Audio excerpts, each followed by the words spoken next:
Hello, welcome to this episode of Low Carb in the Leaves. I'm Dr. Mary Barson from Real Life Medicine.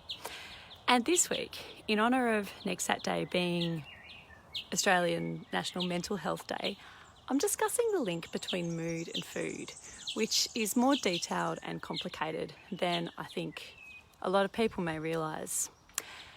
And today I'm going to discuss the link between blood sugar dysregulation and mood.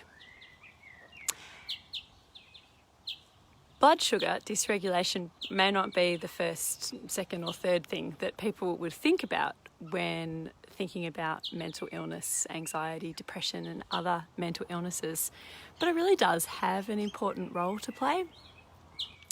And it does this through a few mechanisms. And there's still a lot that we don't know. The science is still emerging in this field. We do know that people with insulin resistance, which of course is the hallmark of type 2 diabetes, but also occurs with metabolic syndrome, central weight gain, fatty liver, high insulin resistance is really kind of at the core. Well, we know that our muscles and our fat tissues get insulin resistant, which is one of the main reasons why people with insulin resistance gain weight. But our brain also becomes insulin resistant as well. Insulin has an action in our brain.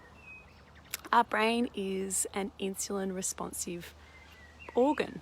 There's even some evidence to suggest that our brain might make a bit of insulin, but that's not concluded. So, what is the problem with insulin resistance in our brain? Well, insulin is what we call this pleomorphic hormone, which is just, I think, a fancy Greek word for, or possibly a fancy Latin word for, it does multiple things. And most hormones are like this. Hormones in our body don't do just one thing. They do multiple things. So the action of insulin in the brain is actually entirely different from the action of insulin in our muscles, our liver, or our fat. And in fact, it acts differently on every organ. This is true of most hormones. So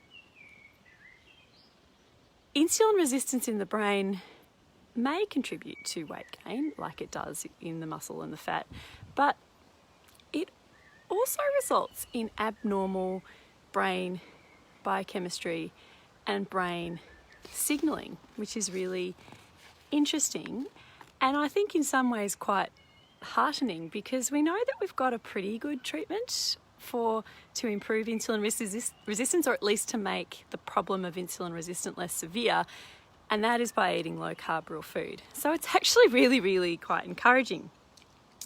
So we certainly know that people with diabetes, either type 1 or type 2 diabetes, are at an increased risk of major depressive disorder.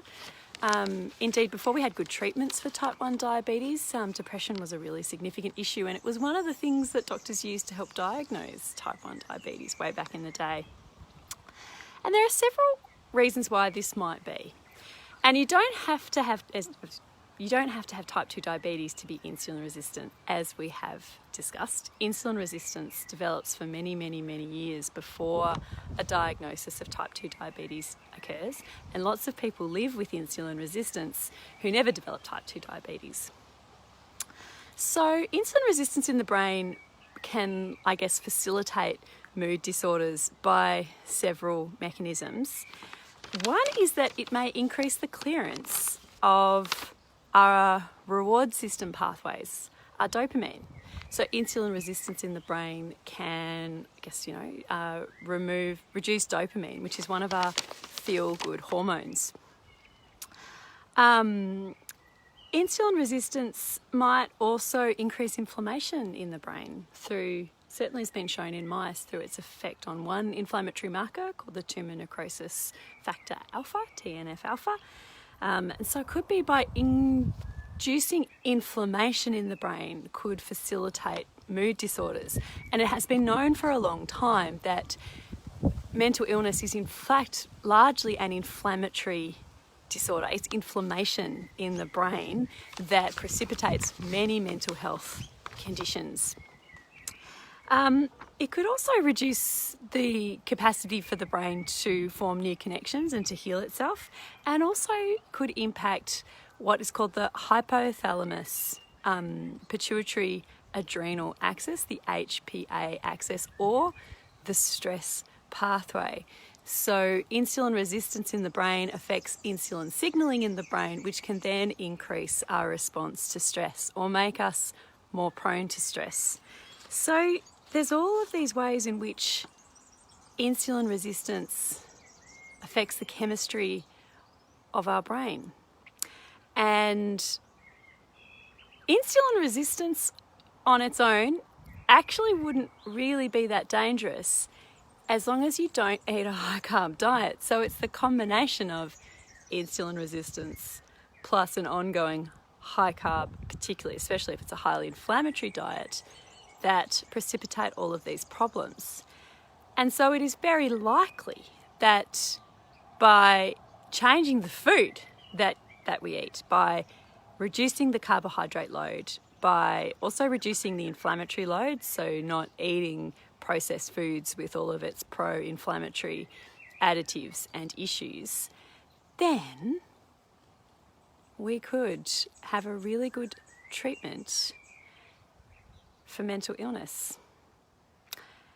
And, you know, interestingly, I'm not anti-medication. I'm absolutely not.